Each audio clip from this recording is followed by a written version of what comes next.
ശ്രീരാമ രാമ രാമ ശ്രീരാമചന്ദ്ര ജയ.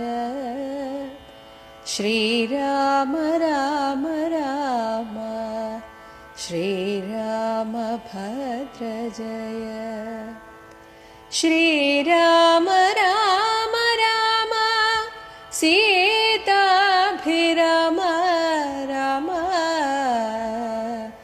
ശ്രീരാമ രാമ രാമ ലോകാഭിരാമ ജയ. ദശരഥന്റെ ചരമഗതി. മന്ത്രിവരനാ സുമന്ത്രരുമേറിയോരന്തഃശുച ചെന്നയോധ്യ പുക്കിടിനാൻ. വസ്തേന വക്ത്രഭുമാച്ഛാദ്യ കണ്ണുനീരത്യർത്ഥമിറ്റിറ്റു വീണും തുടച്ചുമത്തേരും പുറത്തു ഭാഗത്തു നിർത്തിച്ചെന്നു ധീരതയോടു നൃപനെ വണങ്ങിനാൻ. ധാത്രീപദേ ജയ വീരമൗലേ ജയ.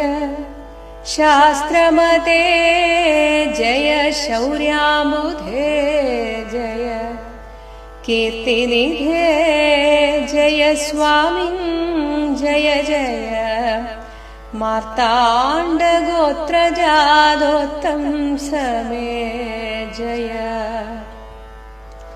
ഇത്തരം ചൊല്ലി സ്തുതിച്ചു വണങ്ങിയ ഭൃത്യനോട് ആശു ചോദിച്ചു നൃപോത്തമൻ.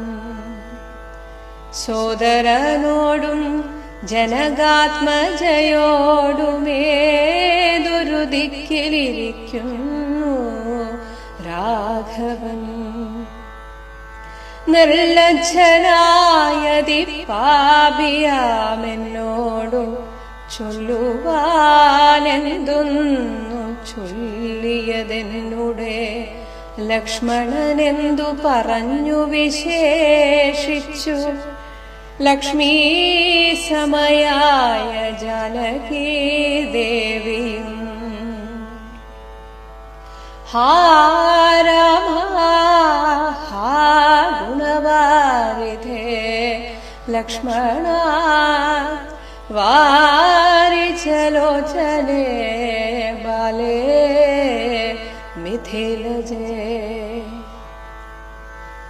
ദുഃഖം മുഴുത്തു മരിപ്പാൻ തുടങ്ങുന്ന ദുഷ്കൃതിയാമെന്നരികത്തിരിപ്പാനും മക്കളെയും കണ്ടെനിക്കു മരിപ്പാനും ഇക്കാലമില്ലാതെ വന്നു സുകൃതവും. യുദ്ധം പറഞ്ഞു കേഴുന്ന നൃപേന്ദ്രനോടുൾത്താപമോടുര ചെയ്തു സുമന്ത്രരും. ശ്രീരാമ സീതാ സുമിത്രാത്മജന്മാരെ തേരിലേറ്റിക്കൊണ്ടുപോയേൻ തവാജ്ഞയാ. ശൃംഗിവേരാഖ്യപുരസവിധേ ചെന്നു ഗംഗാതടേ വസിച്ചിടും ദശാന്തരേ. കണ്ടു തൊഴുതിരു ശൃംഗിവേരാധിപൻ കൊണ്ടുവന്നു ഗുഹൻ മൂലഫലാദികൾ. തൃക്കൈകൾ കൊണ്ടതു തൊട്ടു പരിഗ്രഹിച്ച കുമാരന്മാർ ജടയും ധരിച്ചിതു. പിന്നെ രഘൂത്തമനോടു ചൊല്ലിനാൻ എന്നെ നിരൂപിച്ചു ദുഃഖിയായി ദാരുമേ. ചൊല്ലേണമെന്നുടെ താതനോടും ബലാൽ അല്ലലുള്ളത്തിലുണ്ടാകാതിരിക്കണം. സൗഖ്യമയോധ്യയിലേറും വനങ്ങളിൽ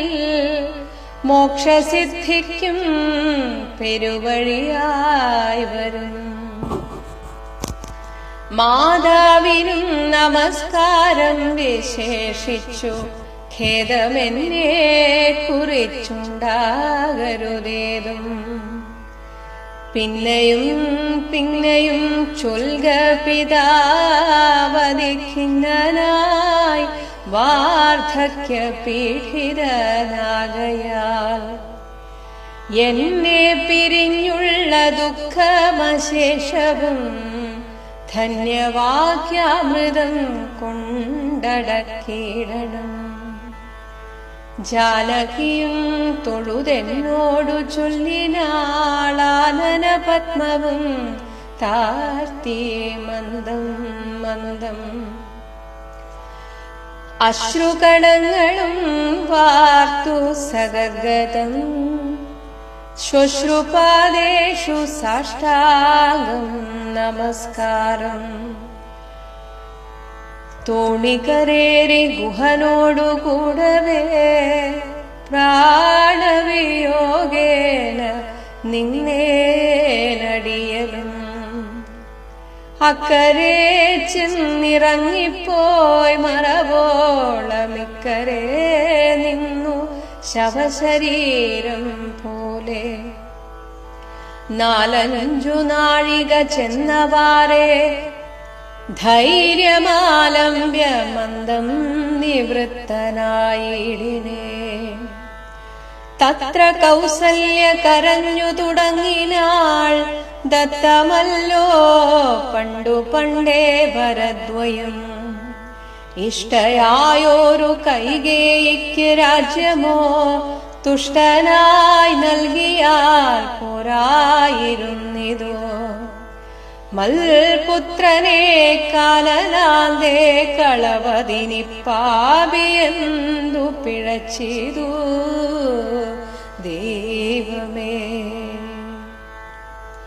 ഏവമെല്ലാം വരുത്തി തനിയെ പരിദേവനം ചെയ്വതിനെന്തൊരു കാരണം. ഭൂപതി കൗസല്യ ചൊന്നൊരു വാക്കുകൾ താപേന കേട്ടു മന്ദം പറഞ്ഞിടിനാൻ. പുണ്ണിലൊരു കൊള്ളി വയ്ക്കുന്നതുപോലെ പുണ്യമില്ലാതെ മാം ഖേദിപ്പിയായ നീ. പ്രാണപ്രയാണമടുത്ത തപോധനൻ പ്രാണവിയോഗേ ശപിച്ചതു കാരണം. ദുഃഖമുൾക്കൊണ്ടു മരിക്കാൻ തുടങ്ങുമെന്നുൾക്കാമ്പുരുക്കിച്ചമയ്ക്കായ വല്ലഭേ.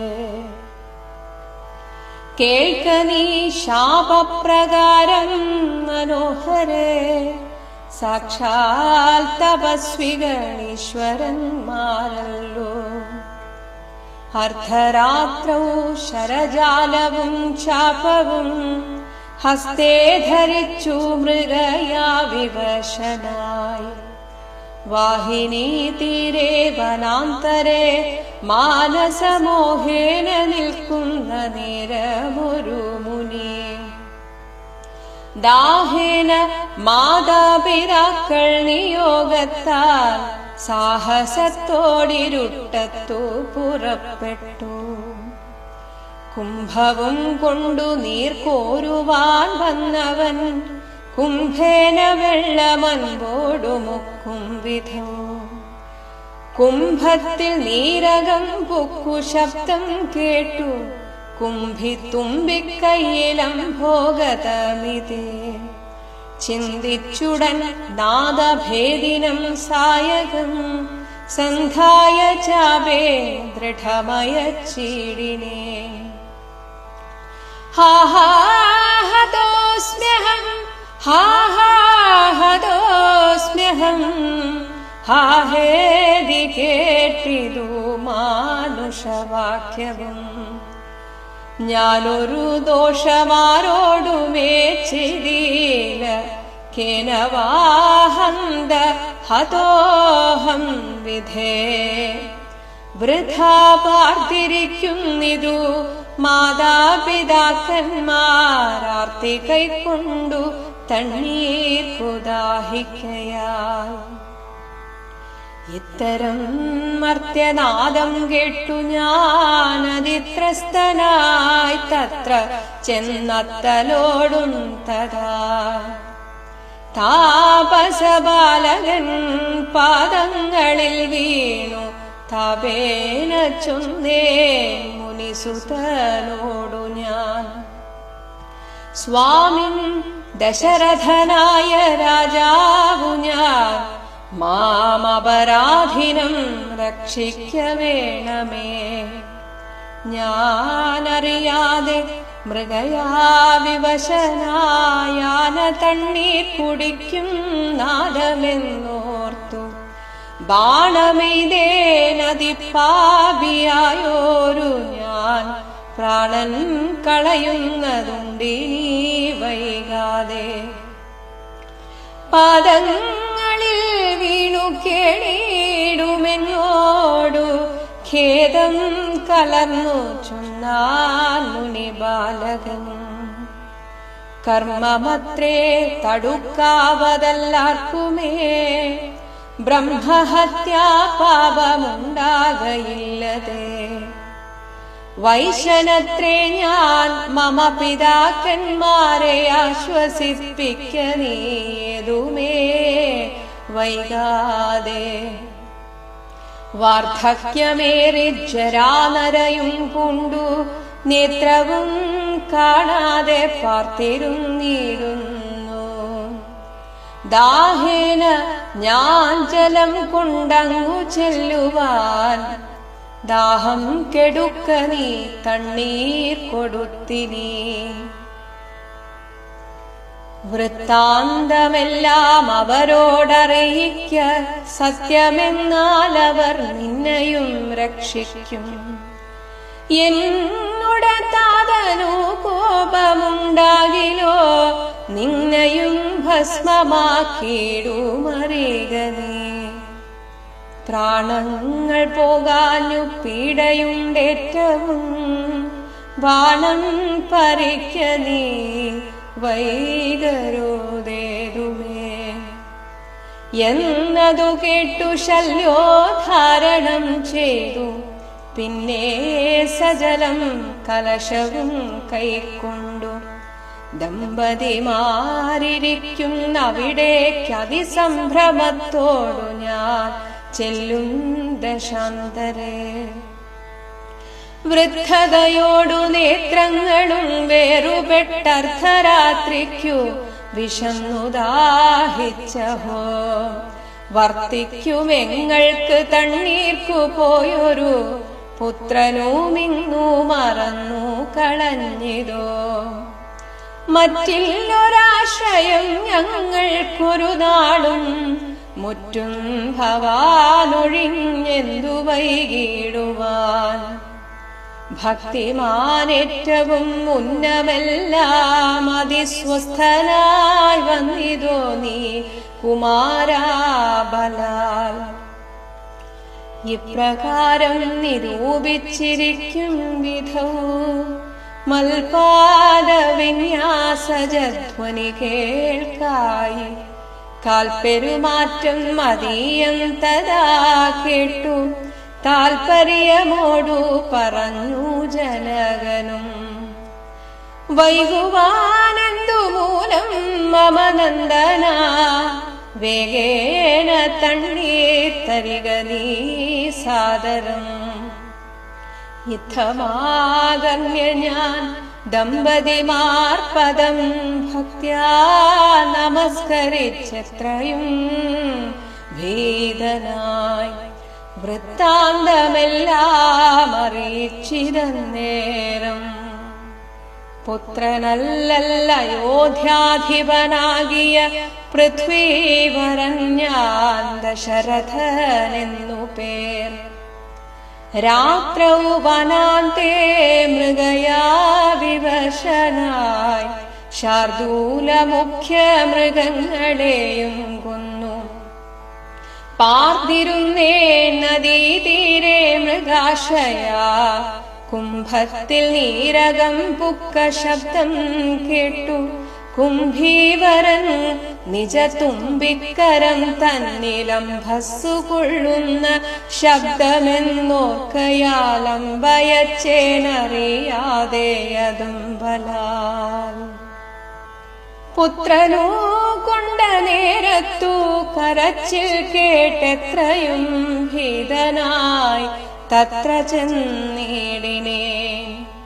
ബാലനെ കണ്ടു നമസ്കരിച്ചേനതുമൂലം അവനുമെന്നോടു ചൊല്ലിയിടിനാൻ. കർമ്മമത്രേ മമ വന്നതിതു തവ ബ്രഹ്മഹത്യാപാപമുണ്ടാകയില്ലതേ.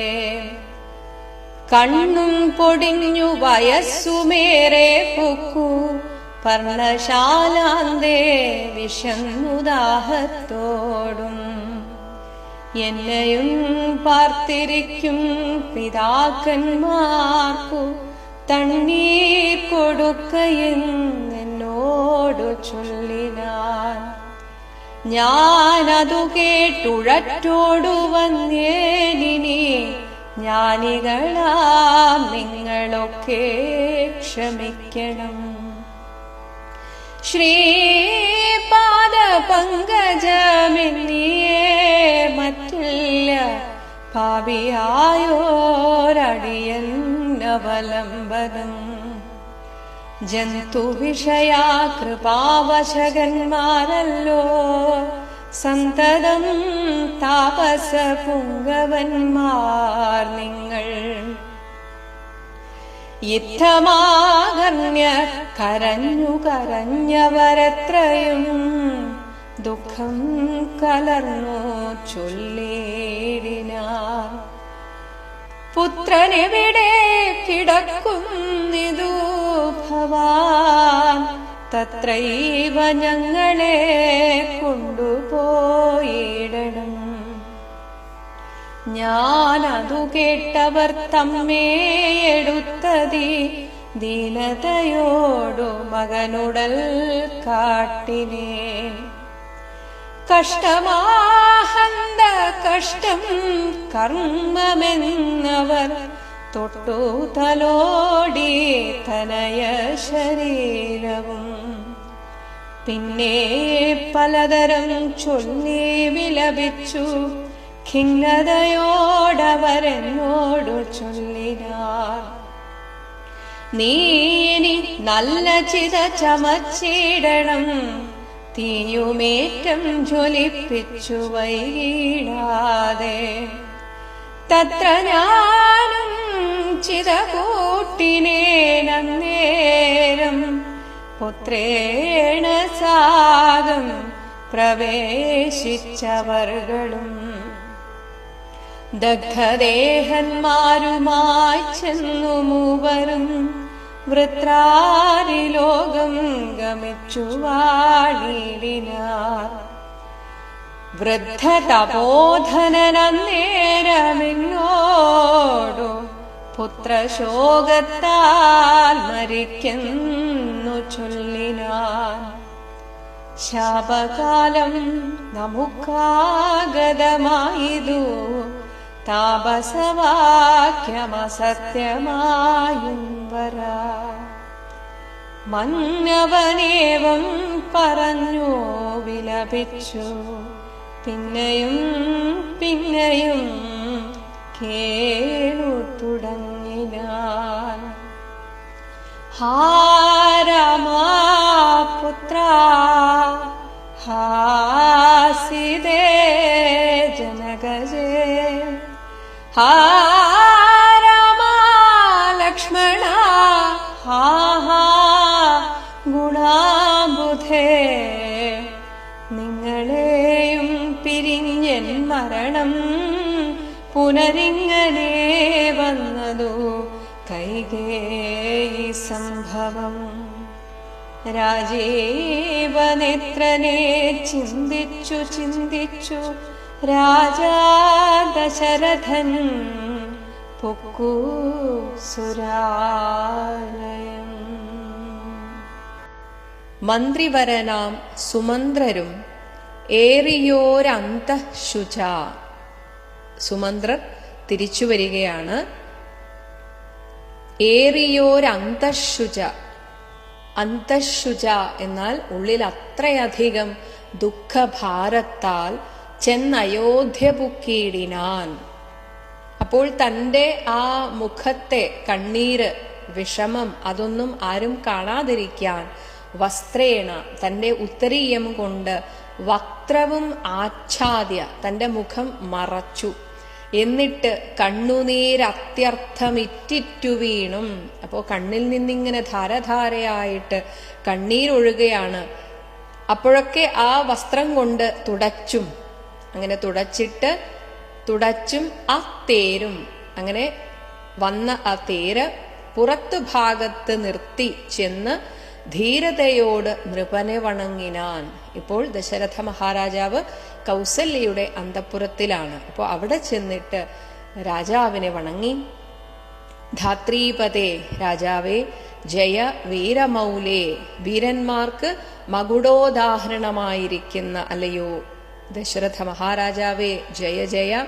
ശാസ്ത്രമതേ, എല്ലാ ശാസ്ത്രങ്ങളിലും നിപുണനായിട്ടുള്ള ജയ. ശൗര്യാംബുധേ, ശൂരതയുടെ ഒരു കടലായിരിക്കുന്ന അല്ലയോ രാജാവേ. കീർത്തിനിധേ, ജയ സ്വാമിൻ, ജയ ജയ.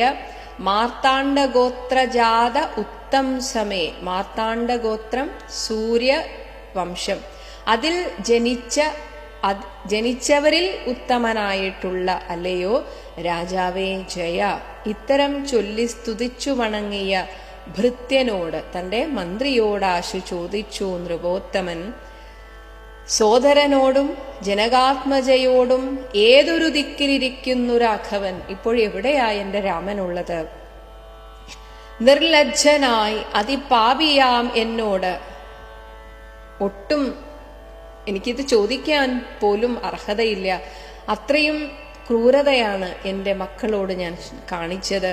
അങ്ങനെ ലജ്ജിച്ച് തല താഴ്ത്തേണ്ട പാപിയായ എന്നോട് ചൊല്ലുവാൻ എന്തെങ്കിലും സന്ദേശം പറഞ്ഞയച്ചുപോ? അതാണ് ചോദിക്കുന്നത്. എന്തൊന്നു ചൊല്ലിയത് എന്നുടെ ലക്ഷ്മണൻ? എന്താണ് ലക്ഷ്മണൻ പറഞ്ഞത്? എന്തു പറഞ്ഞു വിശേഷിച്ച് ലക്ഷ്മീ സമയായ ജാനകീദേവിയും ആ ലക്ഷ്മീദേവിക്ക് തുല്യയായ ജാനകീദേവി എന്താണ് എന്നോട് പറയാൻ വേണ്ടി പറഞ്ഞത്? ഹാ രാമ, ഹാ ഗുണവാരിധേ ലക്ഷ്മണ, വാരിജലോചനെ ബാലേ മിഥിലജേ. അപ്പോൾ വീണ്ടും വീണ്ടും കരഞ്ഞുകൊണ്ടിരിക്കുകയാണ്. ദുഃഖം മുഴുത്ത് മരിപ്പാൻ തുടങ്ങുന്ന ദുഷ്കൃതിയാം എന്നരികത്തിരിപ്പാനും, ഞാനൊരു പാപിയായിപ്പോയല്ലോ. കാരണം മക്കളില്ലാത്ത ദുഃഖത്തിന് ഒരു പരിഹാരമായിട്ട് പുത്രകാമേഷ്ടി നടത്തി. മക്കളുണ്ടായി, വളരെ തേജസ്വികളും ഗുണവാന്മാരുമായ 4 മക്കളുണ്ടായി. എന്നിട്ടെന്താണ് കാര്യം? ഇവിടെ ഇപ്പോൾ മരണം കാത്തിരിക്കുന്ന എനിക്ക് മക്കളെയും കണ്ട് മരിപ്പാൻ ഇക്കാലമില്ലാതെ വന്നു സുഹൃതവും. എന്ത് ചെയ്യാനാണ്? 4 മക്കളുണ്ടായിട്ടും ഒരാളെ പോലും കണ്ടുകൊണ്ട് മരിക്കാനുള്ള സുഹൃതം എനിക്കില്ലാതായിപ്പോയല്ലോ. അത്രയും പാപിയായല്ലോ ഞാൻ. യുദ്ധം പറഞ്ഞു കേഴുന്ന നൃപേന്ദ്രനോട് ഉൾതാപമോടുര ചെയ്തു സുമന്ത്രരും. ഇങ്ങനെ പറഞ്ഞു കരയുന്ന ആ രാജാവിനോട് മനസ്സിൽ ദുഃഖമുണ്ട്. എന്നിട്ടും സുമന്ത്രർ ഇപ്രകാരം പറഞ്ഞു. ശ്രീരാമ സീതാ സുമിത്രാത്മജന്മാരെ തേരിലേറ്റിക്കൊണ്ടുപോയേൻ തവ ആജ്ഞയ. അങ്ങ് പറഞ്ഞിട്ട് ഞാൻ അവരെ തേരിൽ കൊണ്ടുപോയി. ശൃംഗിവേരാഖ്യപുര സവിധേ ചെന്നു. ശൃംഗിവേരം എന്നു പേരുള്ള ആ നഗരത്തിൽ, ആ ഒരു കാട്ടിലെ നഗരത്തിൽ അവിടെ കൊണ്ടുചെന്ന് ആക്കി. ഗംഗാതടേ വസിച്ചിടും ദശാന്തരെ. അങ്ങനെ അന്നൊരു ദിവസം അവിടെ ആ ഗംഗാതീരത്തിൽ വസിച്ചു. കണ്ടു തൊഴുതിതു ശൃംഗിവേരാധിപൻ. ശൃംഗിവേരാധിപനായ ഗുഹൻ അവിടെ വന്ന്, ശൃംഗിവേരാധിപൻ കൊണ്ടുവന്നു. ഇവിടെ ശൃംഗിവേരാധിപൻ ഗുഹൻ എന്ന് ചേർത്ത് വെക്കണം. എന്നിട്ട് കൊണ്ടുവന്നു മൂലഫലാദികൾ. ആ ഗുഹൻ മൂലഫലങ്ങളൊക്കെ കൊണ്ടുവന്നു. പക്ഷേ തൃക്കൈകൾ കൊണ്ടത് തൊട്ടു പരിഗ്രഹിച്ചു.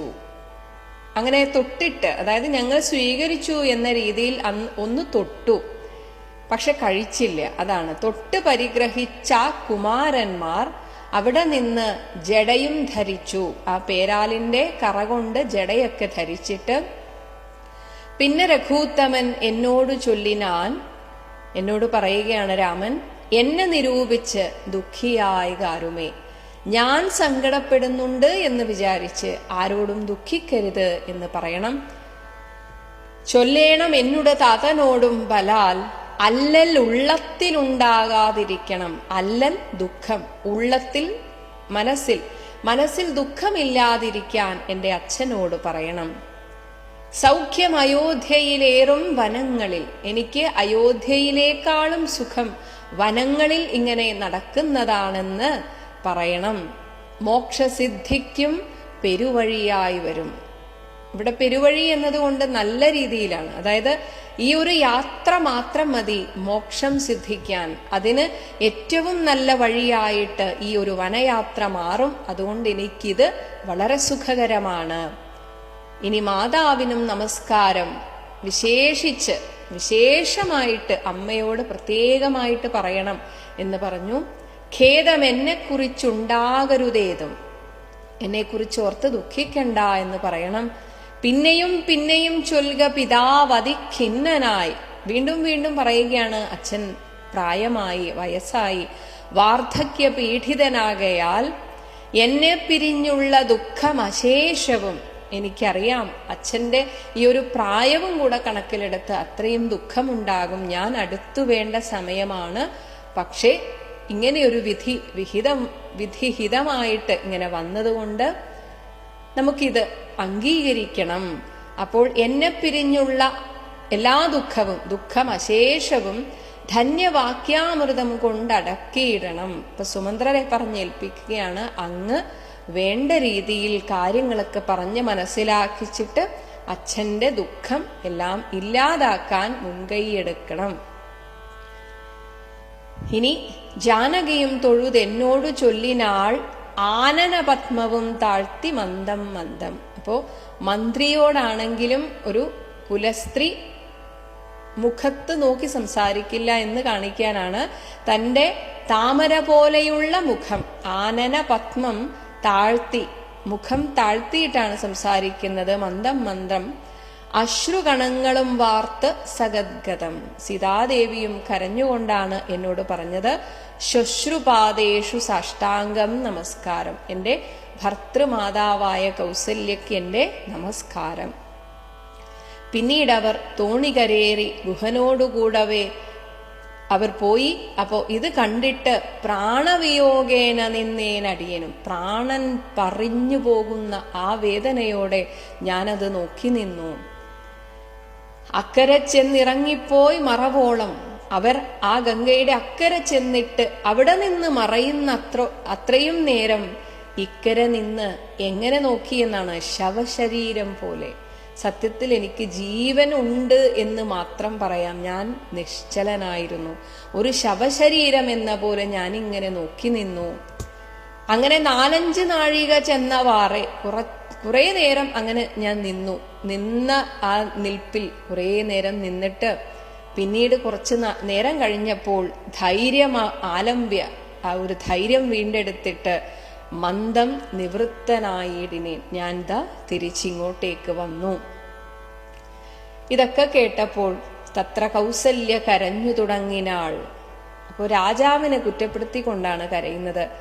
ദത്തമല്ലോ പണ്ടേ വരദ്വയം, കൊടുത്തല്ലോ 2 വരം, ആ സുന്ദരിയെന്നും പ്രിയയെന്നും ഒക്കെ പറഞ്ഞിട്ട് കൊടുത്തില്ലേ അങ്ങ്? ഇഷ്ടയായൊരു കൈകേയിക്ക്, നിങ്ങളുടെ ആ ഇഷ്ടപത്നിക്ക് രാജ്യമോ, ആ രാജ്യം തുഷ്ടനായി നൽകിയാൽ പോരായിരുന്നിതോ? രാജ്യം കൊടുത്തോളൂ, അവളുടെ മകന് രാജ്യം കൊടുത്തോളൂ, എനിക്ക് പ്രശ്നമില്ല. പക്ഷേ മൽപുത്രനെ കാനനാന്തേ കളവതിനി പാപി എന്ത് പിഴച്ചിതു ദൈവമേ, എന്റെ മകനെ അതിനുവേണ്ടി കുരുതി കൊടുക്കണമായിരുന്നു. എന്ത് പിഴച്ചിതു ഞാൻ? എന്റെ മകനെ കാണാതെ ഇത്രയും കാലം ജീവിക്കാൻ മാത്രം എന്ത് പാപമാണ് ഞാൻ ചെയ്തത്? ഇവിടെ ദശരഥ മഹാരാജാവിന്റെ ദുഃഖത്തെ ഒന്ന് കളിയാക്കിക്കൊണ്ട് പറയുകയാണ്, ഏവമെല്ലാം വരുത്തിയിട്ട്, എല്ലാം വരുത്തി വെച്ചത് അങ്ങാണ്, എന്നിട്ട് തനിയെ പരിദേവനം ചെയ്വതിന് എന്തൊരു കാരണം, ഇനി കിടന്ന് കരഞ്ഞിട്ട് എന്തിനാണ്? ഇങ്ങനെ ശരിക്കും ഒരു ആക്ഷേപ വാക്കുകളും ആ ദുഃഖം സഹിക്കവയ്യാതെ കൗസല്യയും ദശരഥ മഹാരാജാവിനെ കുറ്റം പറയുകയാണ്. ഇത് കേട്ട ഭൂപതി കൗസല്യ ചൊന്നൊരു വാക്കുകൾ താപേന കേട്ട് മന്ദം പറഞ്ഞിടിനാൻ. ഒരു വല്ലാത്ത നിസ്സഹായ അവസ്ഥയാണ് ദശരഥ മഹാരാജാവിന്റെ. സത്യത്തിനു വേണ്ടി നിലകൊണ്ടു, അതിന്റെ ഭാഗമായി മകനെ അയച്ചു. എന്നാൽ മറ്റാരെക്കാളും ദുഃഖിതനാണ് അദ്ദേഹം. പക്ഷെ അതൊന്നും ഉൾക്കൊള്ളാൻ കൗസല്യക്ക് സാധിക്കുന്നില്ല. ഒന്നാമത്തെ കാര്യം, തീർച്ചയായും ഏതൊരു സ്ത്രീക്കും സഹിക്കാൻ സാധിക്കാത്ത ഒന്നാണ് സപത്നി ദുഃഖം. അതായത് താനല്ലാതെ, തന്നെ കൂടാതെ തന്റെ ഭർത്താവിന് ഒരു പത്നി ഉണ്ടാവുക എന്ന് പറയുന്നത് തന്നെ ഒരു സ്ത്രീക്ക് ദുഃഖമാണ്. അതിന്റെ കൂടെ തന്നെ വേണ്ട രീതിയിൽ പരിഗണിക്കാതെ പിന്നീട് വരുന്ന ഭാര്യയ്ക്ക് അമിത പ്രാധാന്യം കൊടുക്കുക എന്ന് പറയുന്നത് അത് അതിലും അസഹനീയമാണ്. ഇതൊക്കെ സഹിച്ചുകൊണ്ടാണ് കൗസല്യാദേവി ഇത്രയും കാലം ജീവിച്ചത്. പിന്നീട് മകൻ വന്നപ്പോഴാണ് ഒരാശ്വാസമുണ്ടായത്. അപ്പോഴേക്കും പിന്നെ ഒരുപക്ഷെ രാജാവ് തന്നെ പരിഗണിക്കാത്തതൊക്കെ കൗസല്യ മറന്നിട്ടുണ്ടാകാം. പക്ഷെ ഇപ്പോഴിതാ എല്ലാം പോയി. തനിക്ക് ഏറ്റവും പ്രിയപ്പെട്ട, തനിക്ക് ആശ്വാസമായിരുന്ന മകനെ തന്നിൽ നിന്ന് പിടിച്ചു മാറ്റി. അതും ആർക്കു വേണ്ടി? താൻ ആര് കാരണമാണോ അവഗണിക്കപ്പെട്ടത് അവർക്കു വേണ്ടി, ആ കൈകേയിക്ക് വേണ്ടി. അപ്പൊ ആ ഒരു രോഷം മുഴുവൻ അങ്ങോട്ട് പുറത്തു ചാടുകയാണ് കൗസല്യയിൽ നിന്ന്. അതാണ് അങ്ങനെ രോഷം കൊള്ളുന്നത്. പക്ഷെ രാജാവിന്റെ ഭാഗത്ത് നിന്ന് നോക്കിയാൽ വളരെ സങ്കടമാണ്. അതാണ് പറയുന്നത്, പുണ്ണിലൊരു കൊള്ളി വയ്ക്കുന്നത് പോലെ നീ ഇങ്ങനെ പറയരുത്. ഞാൻ ആകെ തകർന്നിരിക്കുകയാണ്, അതിൽ വീണ്ടും ഇങ്ങനെ കുത്തിക്കൊണ്ടിരിക്കരുത്. അതാണ് പുണ്ണിന് വീണ്ടും കൊള്ളിവെക്കുക എന്ന് പറഞ്ഞാൽ വീണ്ടും വേദനിപ്പിക്കുക. അപ്പോ പറഞ്ഞു, കൊള്ളിവെക്കുന്നത് പോലെ പുണ്യമില്ലാതെ മാം ഖേദിപ്പിയായികമേ, എന്നെ ഇങ്ങനെ വിഷമിപ്പിക്കല്ലേ കൗസല്യേ. പ്രാണപ്രയാണമടുത്ത തപോധനൻ പ്രാണവിയോഗെ ശപിച്ചത് കാരണം. ഇനി തന്റെ ആ ശാപ കാര്യത്തെക്കുറിച്ച്, തനിക്കിങ്ങനെയൊക്കെ വരാൻ ഒരു ശാപവും കാരണമായി എന്നതിനെ കുറിച്ച് പറയാണ്. ഇതേപോലെ എന്നെപ്പോലെ ആ അവസാന കാലം അടുത്ത, അതാണ് പ്രാണപ്രയാണമടുത്ത ആ തപോധനൻ പ്രാണവിയോഗെ, പ്രാണൻ ശരീരത്തിൽ നിന്ന് പോകുന്ന ആ സമയത്താണ് എന്നെ ശപിച്ചത്. അത് കാരണം ദുഃഖം ഉൾക്കൊണ്ട് മരിക്കാൻ തുടങ്ങും. അങ്ങനെ ഞാനിതാ മരിക്കാൻ പോവുകയാണ്, എനിക്കിനി ജീവിച്ചിരിക്കാൻ സാധിക്കില്ല. ഇങ്ങനെ തുടങ്ങും. ഉൾക്കാമ്പുരുക്കി, എന്റെ ഉൾക്കാമ്പിനെ, എന്റെ ഹൃദയത്തെ വീണ്ടും ഇങ്ങനെ കുത്തി നോവിക്കരുത്. ഉൾക്കാമ്പുരുക്കി ചമയ്ക്കായിക വല്ലഭേ, എന്നെ ദുഃഖിപ്പിക്കരുത്. ഇനി ആ ശാപത്തിന്റെ കഥ പറയുകയാണ്. കേൾക്ക നീ ശാപപ്രകാരം മനോഹരെ, എനിക്ക് എങ്ങനെയാണ് ആ ശാപമുണ്ടായത് എന്ന് നീ കേൾക്കുക. സാക്ഷാൽ തപസ്വികൾ ഈശ്വരന്മാരല്ലോ. എന്നെ ശപിച്ച ആ മുനി ശരിക്കും ഒരു തപസ്വിയായിരുന്നു. അതുകൊണ്ട് തന്നെയാണ് ആ ശാപം ഇത്ര കൃത്യമായി ഇവിടെ ഫലിക്കുന്നത്. അതാണ്, അവർ ഈശ്വരന്മാർ തന്നെയാണ്. അപ്പൊ ഈശ്വരന്മാരുടെ വാക്കുകളാണ് സത്യമായിത്തീരുന്നത്. അതേപോലെ യഥാർത്ഥ തപസ്വികളുടെ വാക്കുകളും സത്യമായിത്തീരും. ദശരഥ മഹാരാജാവിന്റെ ആ യൗവനകാലത്ത് നടന്ന ആ സംഭവം വിവരിക്കുകയാണ്. ഒരിക്കൽ നായാട്ടിന് പോയി.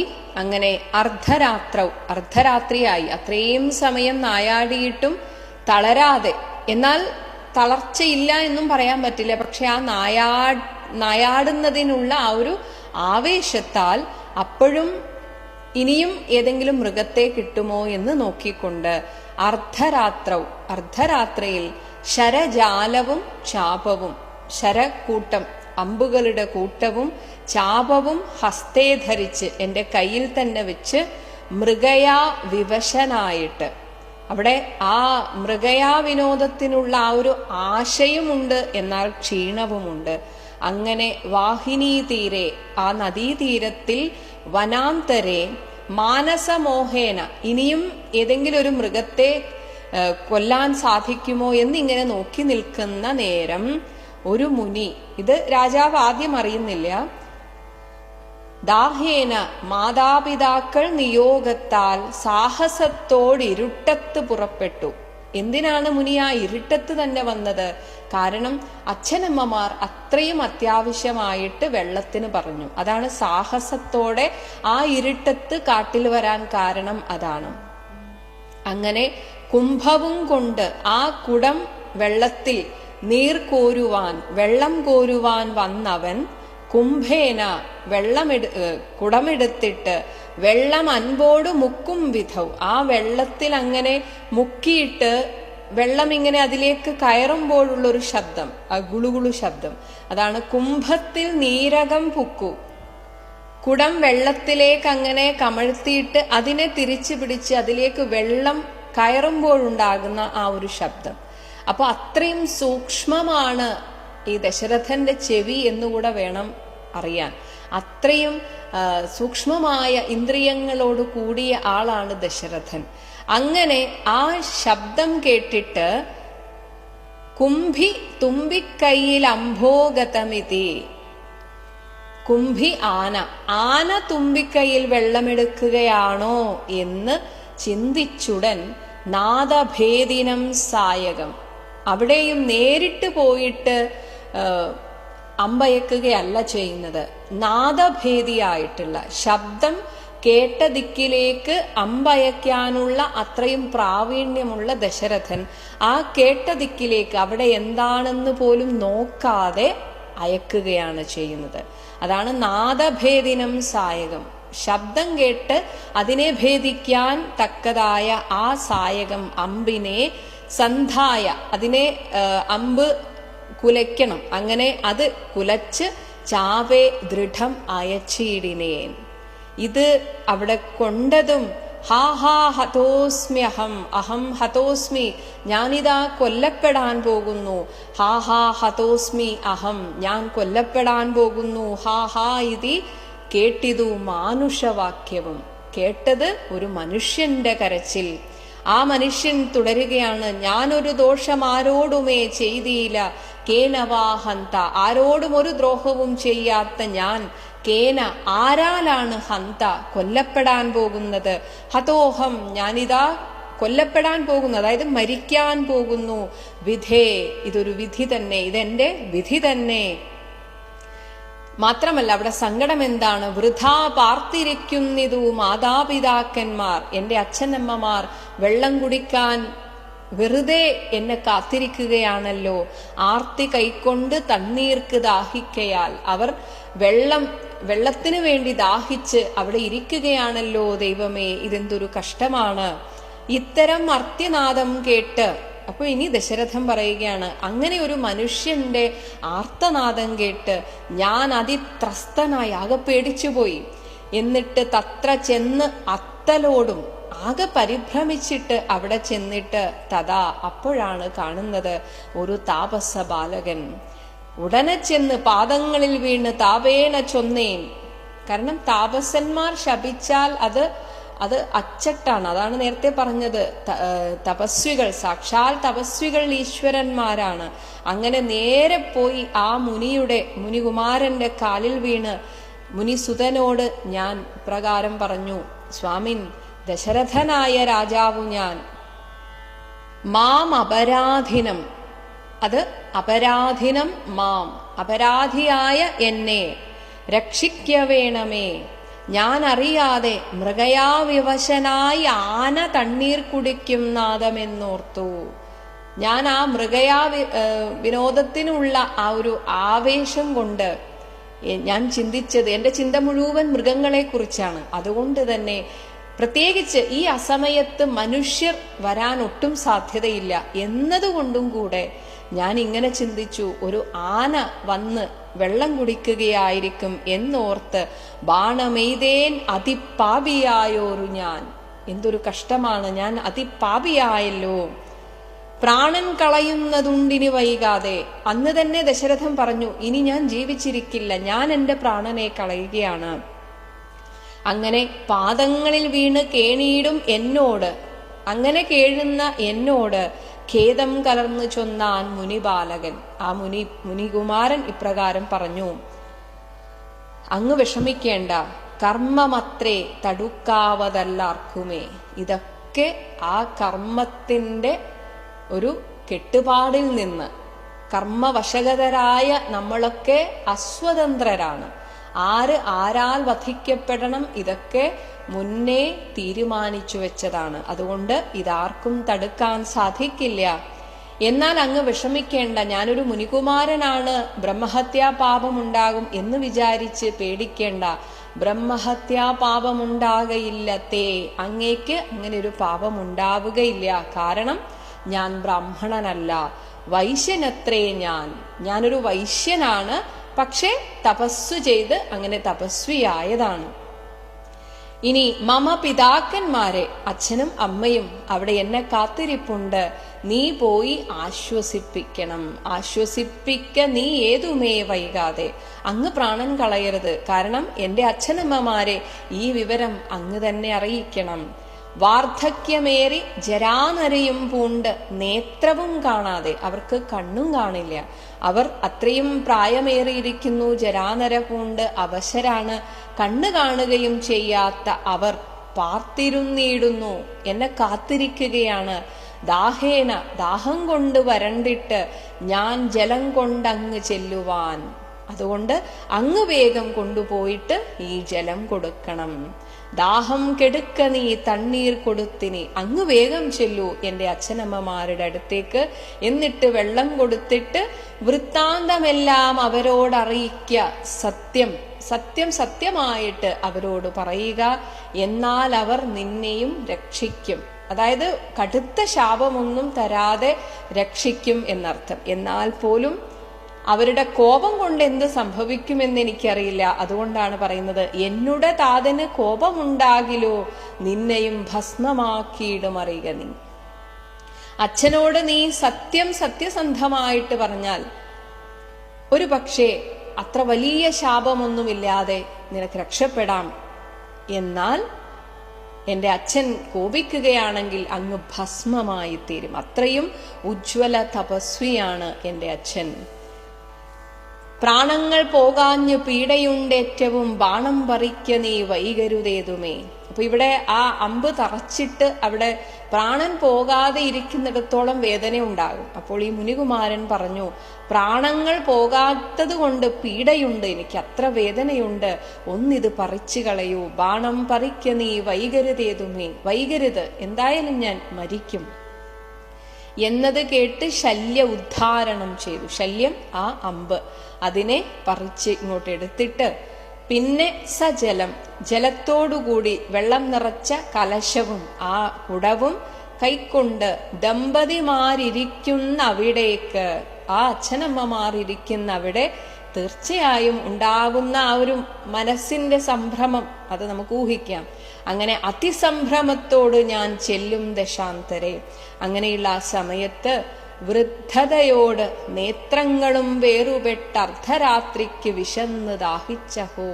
അപ്പൊ അവരവിടെ നിന്നിങ്ങനെ പേർത്ത് പറയുക, ഇങ്ങനെ ആ ഒരു സങ്കടം കൊണ്ട് ഇങ്ങനെ പറയുകയാണ്, ഞങ്ങൾ വൃദ്ധരായിട്ടുള്ള നേത്രം കണ്ണു കാണാത്ത ഞങ്ങൾ ഈ അർദ്ധരാത്രിക്ക് വിശന്ന് ദാഹിച്ചഹോ വർത്തിക്കും ഞങ്ങൾക്ക് തണ്ണീർക്ക് പോയൊരു പുത്രനും ഇന്ന് മറഞ്ഞു കളഞ്ഞിതോ. എവിടെ പോയി ഞങ്ങളുടെ മകൻ? അവൻ ഞങ്ങളെ മറന്നുപോയോ? പോയ വഴിക്ക് അങ്ങനെ പോയോ? മറ്റില്ലൊരാശ്രയം ഞങ്ങൾക്കൊരു നാളും. ഞങ്ങൾക്ക് വേറെ ആരും ആശ്രയമില്ല. ഞങ്ങളുടെ എല്ലാ കാര്യങ്ങളും ഞങ്ങളുടെ മകനാണല്ലോ ചെയ്തുകൊണ്ടിരുന്നത്. മുറ്റും ഭവാൻ ഒഴിഞ്ഞെന്തു വൈകിയിടുവാൻ. എന്നിട്ടും എന്താണ്, ഇതൊക്കെ അറിയാമല്ലോ ഞങ്ങളുടെ മകന്, എന്നിട്ടും എന്താണ് ഇത്ര വൈകുവാൻ? ഭക്തിമാനേറ്റവും മുന്നമെല്ലാം, ഞങ്ങളുടെ കാര്യത്തിൽ അത്രയും ഭക്തിയോടുകൂടെ എല്ലാം ചെയ്തവനാണല്ലോ ഞങ്ങളുടെ മകൻ. എന്നിട്ടിപ്പോൾ അതിസ്വസ്ഥനായി വന്നിതോ നീ കുമാരാബലാൽ. ഇവിടെ ഉദ്ദേശിക്കുന്നത് പ്രായമായ കണ്ണു കാണാത്ത അച്ഛനമ്മമാരെ നോക്കി നിനക്ക് മടുത്തുപോയോ, അതുകൊണ്ട് ഇനി സ്വന്തം കാര്യം നോക്കി എവിടെയെങ്കിലും പോയേക്കാം, അങ്ങനെ വല്ലതും നീ ബലാൽ ചിന്തിച്ചു പോയോ എന്നാണ്. അതായത് വിധി നമ്മളെ ചില സമയത്തൊക്കെ അങ്ങനെയൊക്കെ തോന്നിപ്പിക്കാം. അങ്ങനെ ഞങ്ങളുടെ മകനും അങ്ങനെ വല്ലതും തോന്നിപ്പോയോ?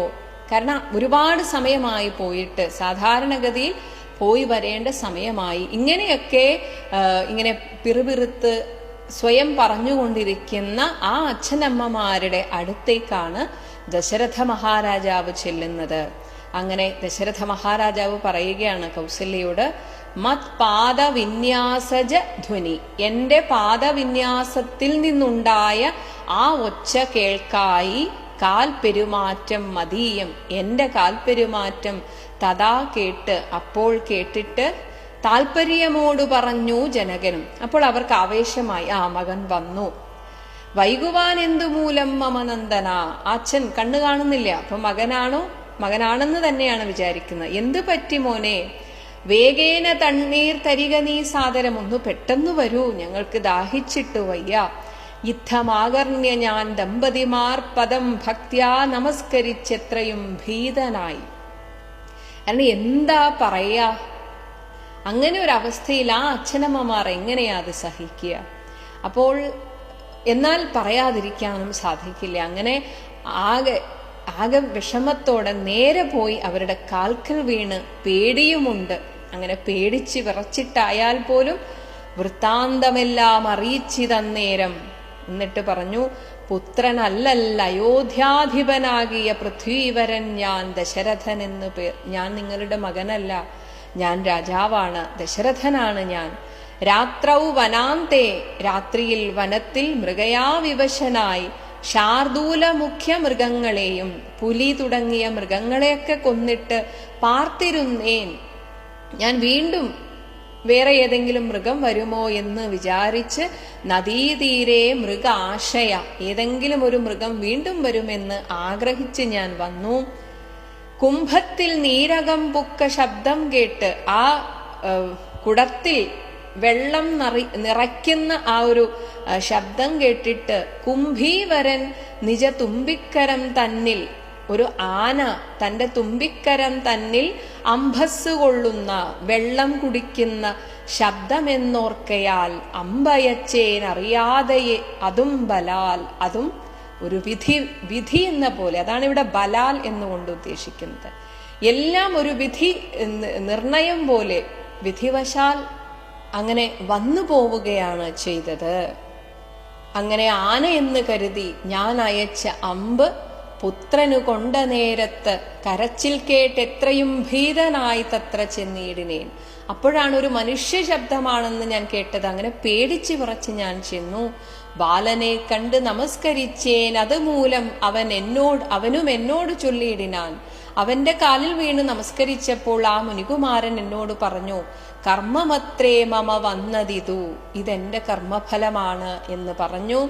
മാത്രമല്ല എന്നോട് പറഞ്ഞു, തവ ബ്രഹ്മഹത്യാപാപമുണ്ടാകയില്ലതേ, അങ്ങേക്ക് ബ്രഹ്മഹത്യാപാപമുണ്ടാവുകയില്ലെന്ന് പറഞ്ഞു. എന്നാൽ കണ്ണും പൊടിഞ്ഞ് വയസ്സുമേറെ പൊക്കു പർണശാലാന്തേ വിശന്ന് ദാഹത്തോടും എന്നെയും പാർത്തിരിക്കും പിതാക്കന്മാർക്ക് തണ്ണീർ കൊടുക്ക എന്ന് എന്നോട് ചൊല്ലിനാൻ. അങ്ങയുടെ മകൻ തന്നെയാണ് എന്നോട് പറഞ്ഞത്, എൻ്റെ അച്ഛനമ്മമാർക്ക് ഈ വെള്ളം കുടിക്കാൻ കൊടുക്കൂ എന്ന് പറഞ്ഞതുകൊണ്ട് ഞാനിത് വന്ന് നിങ്ങളെ അറിയിച്ചതാണ്. ഞാനത് കേട്ടുഴറ്റോടു വന്നേനിനി ജ്ഞാനികളാം നിങ്ങളൊക്കെ ക്ഷമിക്കണം. ഇവിടെ ജ്ഞാനികളാണല്ലോ നിങ്ങൾ എന്ന് എടുത്തു പറയാൻ കാരണം, ജ്ഞാനികൾ എല്ലാം തുല്യമായി കാണുന്നവരാണ്, മമതാബന്ധം ഇല്ലാത്തവരായിരിക്കണം. എന്നാൽ ഇവർ തപസ്വികൾ മാത്രമാണ് എന്ന് തന്നെയാണ് ഇവരുടെ പെരുമാറ്റത്തിൽ നിന്ന് നമുക്ക് മനസ്സിലാക്കാൻ സാധിക്കുന്നത്. അവർക്കപ്പോഴും ആ മമതാബന്ധം വിട്ടിട്ടില്ല. അതുകൊണ്ടാണ് നേരത്തെ മകനെ കുറച്ചു നേരം കാണാതിരുന്നപ്പോൾ പോലും ആ ഒരു പരാതി രൂപത്തിലൊക്കെ പറഞ്ഞത്. അപ്പോൾ തപസ്വികളാണ് എന്ന് മാത്രം പറഞ്ഞിട്ട് കാര്യമില്ല, അവർക്ക് ശാപവും വരവും ഒക്കെ കൊടുക്കാൻ സാധിക്കും. പക്ഷെ ജ്ഞാനികളാണെങ്കിൽ മാത്രമേ എല്ലാം സമദർശിത്വത്തോടെ കാണാൻ സാധിക്കുകയുള്ളൂ. അപ്പോൾ ആ ഒരു പ്രതീക്ഷയിലാണ് ദശരഥ മഹാരാജാവ് പറയുന്നത്, ജ്ഞാനികളാം നിങ്ങളൊക്കെ ക്ഷമിക്കണം, എന്നോട് ക്ഷമിക്കണം. ശ്രീപാദ പങ്കജമെന്നിയേ മറ്റില്ല, എനിക്ക് നിങ്ങൾ മാത്രമേ എനിക്കൊരാശ്രയമുള്ളൂ. പാപിയോരടിയൻ അവലംബനം, നിങ്ങളാണ് എൻ്റെ ഭാവി തീരുമാനിക്കുന്നത്, അതുകൊണ്ട് എന്നെ ശപിക്കരുത് എന്ന് പറയാതെ പറയുകയാണ്. ജന്തു വിഷയ കൃപാവശകന്മാരല്ലോ, ഞങ്ങളൊക്കെ അറിവില്ലാത്തവർ, അതുകൊണ്ടാണ് ജന്തുക്കൾ എന്ന് പറയുന്നത്. സാധാരണ മൃഗങ്ങളെ പോലെ ഇങ്ങനെ തിന്നും കുടിച്ചും ജീവിക്കുന്നവരാണ്. നിങ്ങളെ പോലുള്ള തപസ്വികളുമായി തട്ടിച്ചു നോക്കുമ്പോൾ ഞങ്ങളൊക്കെ വെറും ജന്തുക്കൾ. അവർ ആ വിഷയാസക്തരായിട്ടുള്ള അങ്ങനെയുള്ള അവരോട് നിങ്ങൾക്ക് ആ ഒരു കൃപ ഉണ്ടാകണമല്ലോ. സന്തതം താപസപുങ്കവന്മാർ നിങ്ങൾ, കാരണം നിങ്ങൾ തപസ്വികളാണ്. അപ്പൊ ഞങ്ങളെ പോലുള്ളവരിൽ ഒരു കൃപ ചൊരിയണം, കാരുണ്യമുണ്ടാകണം. ഞങ്ങളുടെ ഈ അറിവില്ലായ്മ പൊറുക്കാൻ അങ്ങേക്ക് സാധിക്കണം. ഇത്തമാകർണ്യ കരഞ്ഞു കരഞ്ഞവരെത്രയും ദുഃഖം കലർന്നു ചൊല്ലിയിടിനാർ. ഇതൊക്കെ കേട്ട് അവർ കരഞ്ഞ് തളർന്നു, ആ അച്ഛനും അമ്മയും. എന്നിട്ട് ദശരഥ മഹാരാജാവിനോട് പറഞ്ഞു, പുത്രൻ എവിടെ കിടക്കുന്നിതു, ഭവാൻ തത്രൈവ ഞങ്ങളെ കൊണ്ടുപോയിടണം. ഒന്ന് ഞങ്ങളെ അവിടേക്ക് കൊണ്ടുപോകൂ, ഞങ്ങളുടെ പുത്രൻ എവിടെയാ ഉള്ളത്. ഞാൻ അത് കേട്ട്, ദശരഥ മഹാരാജാവ് പറയുകയാണ്, അവർ പറഞ്ഞത് കേട്ട് അവർ തമ്മേ എടുത്ത് അതിദീനതയോടും മകനുടൽ കാട്ടിനേൻ. അവരെ ഇങ്ങനെ കണ്ണു കാണാത്ത അവരെ മകനെ ഇങ്ങനെ സ്പർശിക്കുന്ന രീതിയിൽ അവർക്ക് എല്ലാം കാണിച്ചു കൊടുത്തു. കഷ്ടമാഹന്ത കഷ്ടം കർമ്മം, അവരും അത് അംഗീകരിക്കുകയാണ്, കർമ്മഫലമാണ് എന്നവർ തൊട്ടു തലോടി തനയ ശരീരവും, മകന്റെ ശരീരം ഇങ്ങനെ തൊട്ടു തലോടി. പിന്നെ പലതരം ചൊല്ലി വിലപിച്ചു. ഖിന്നതയോടവരെന്നോട് ചൊല്ലിനാർ, നീ ഇനി നല്ല ചിത ചമച്ചിടണം. ഞങ്ങളുടെ മകനോടുകൂടെ ഈ ചിതയിൽ ചാടി ജീവിതം അവസാനിപ്പിക്കുകയാണ്. കാരണം അവർക്ക് വേറെ ആശ്രയമില്ല, എല്ലാം മകനായിരുന്നു. അപ്പോൾ മകൻ ഇല്ലാത്ത സ്ഥിതിക്ക് ഇനി എങ്ങനെ ജീവിക്കും? അതുകൊണ്ട് മകനോടുകൂടെ പോകാൻ ഞങ്ങൾക്ക് ചിതയൊരുക്കണം. തീയുമേറ്റം ജ്വലിപ്പിച്ചു വൈകിടാതെ, അങ്ങനെ തീയും ജ്വലിപ്പിക്കുക. തത്ര ഞാനും ചിത കൂട്ടിനേൻ അന്നേരം. ദശരഥ മഹാരാജാവ് 3 പേർക്കും വേണ്ടി ചിതയൊരുക്കി. പുത്രേണ സാഗം, പുത്രനോടുകൂടെ പ്രവേശിച്ചവർകളും ദഗ്ധദേഹന്മാരുമായി ചെന്നു മൂവരും. അങ്ങനെ ശരീരം ദഹിച്ചിട്ട് 3 പേരും, അച്ഛനും അമ്മയും ആ മകനും വൃത്രാരി ലോകം ഗമിച്ചു, സ്വർഗലോകത്തിലേക്ക് പോയി എന്നാണ് പറയുന്നത്. എന്നാൽ പോകുന്നതിന് മുൻപ്, ആ പ്രാണൻ പോകുന്നതിന് മുൻപ് വൃദ്ധ തപോധനൻ അന്നേരം എന്നോട്, എന്നെ നോക്കി ഇങ്ങനെ ഒരു ശാപവാക്ക് പറഞ്ഞു. പുത്രശോകത്താൽ മരിക്കെന്ന് ചൊല്ലിനാൻ. ഞങ്ങൾ എങ്ങനെയാണോ പുത്രശോകത്താൽ ഞങ്ങളുടെ അവസാന കാലം കഴിച്ചുകൂട്ടുന്നത്, ഈ ഒരു കുറച്ച് സമയമേ ഉള്ളുവെങ്കിലും അത്രയധികം ദുഃഖത്തോടുകൂടെയാണ് ഞങ്ങളുടെ പ്രാണനെ കളയുന്നത്, അതേപോലെ നീയും പുത്രശോകത്താൽ മരിക്കെന്ന് ചൊല്ലിനാൻ. അപ്പോൾ ദശരഥൻ പറയുകയാണ്, ശാപകാലം നമുക്കാഗതമായിത്തോ, താപസവാക്യം അസത്യമായും വരാ. ഒരിക്കലും തപസ്വികളുടെ വാക്ക് അസത്യമാകില്ല. മന്നവനേവം പറഞ്ഞു വിലപിച്ചു പിന്നെയും പിന്നെയും കേണു തുടങ്ങിനാൻ. ഹാ രാമാ പുത്ര, ഹാ സീതേ ജനകജേ, ഹാ രാമാ ലക്ഷ്മണ, ഹാ ഹാ ഗുണാംബുധേ. നിങ്ങളെയും പിരിഞ്ഞൻ മരണം, പുനരിങ്ങനെ വന്നത് കൈകേയി സംഭവം. എല്ലാറ്റിനും കൈകേയും ഒരു കാരണമായല്ലോ. രാജീവനേത്രനെ ചിന്തിച്ച് ശ്രീരാമചന്ദ്രനെ തന്നെ ചിന്തിച്ചിട്ട് രാജാ ദശരഥൻ പൊക്കു സുരാലയം. അദ്ദേഹവും ആ ദേവലോകത്തേക്ക് തന്നെ യാത്രയായി. അങ്ങനെ വീരശൂര പരാക്രമിയായിട്ടുള്ള ഒരു രാജാവിൻ്റെ അത്യന്തം ദയനീയമായിട്ടുള്ള ഒരു അന്ത്യം. ഇവിടെയാണ് മനുഷ്യന്റെ മോഹങ്ങൾ അത് നമ്മെ ദുഃഖിപ്പിക്കുക മാത്രമേ ചെയ്യുകയുള്ളൂ. ആത്യന്തികമായി കുറെ നാളൊക്കെ സന്തോഷം തരും, പക്ഷേ ആത്യന്തികമായി അതിൻ്റെ അവസാനം ദുഃഖമാണ് എന്ന വലിയൊരു ജീവിത പാഠമാണ് ഈ ഒരു ചരമഗതിയിലൂടെ നമുക്ക് കാണിച്ചു തരുന്നത്. ഇതൊക്കെ പുരാണങ്ങളൊക്കെ നമ്മെ ഓരോ പാഠം പഠിപ്പിക്കാനും കൂടിയാണ്. അത് വെറുതെ വായിച്ച് ആസ്വദിക്കാൻ മാത്രമല്ല, ഇതൊരു ജീവിത പാഠമാണ്. നമുക്ക് നമ്മുടെ പ്രാരബ്ധ കർമ്മവശാൽ വരുന്നത് സ്വീകരിക്കാനും ഇനി വരാത്തതിനെ നിർബന്ധ ബുദ്ധിയാ എനിക്ക് വേണം എന്ന രീതിയിൽ അങ്ങനെ ചെയ്യരുത് എന്നുകൂടെയാണ് ഇത് നമുക്ക് കാണിച്ചു തരുന്നത്. അങ്ങനെ നിർബന്ധ ബുദ്ധിയാ നമ്മളിങ്ങനെ വാങ്ങിച്ചാൽ, അത് ഈശ്വരനോടാണെങ്കിൽ പോലും വാങ്ങിച്ചാൽ അതിന് ആയുസ്സില്ല. അത് താൽക്കാലികമാണ് ആ സന്തോഷം. ഇത് നമ്മെ പഠിപ്പിച്ചു തരുന്നതാണ് ദശരഥന്റെ ജീവിതം എന്നുകൂടെ നമ്മൾ ഓർക്കുക. ഓം ശ്രീരാമചന്ദ്രായ നമഃ.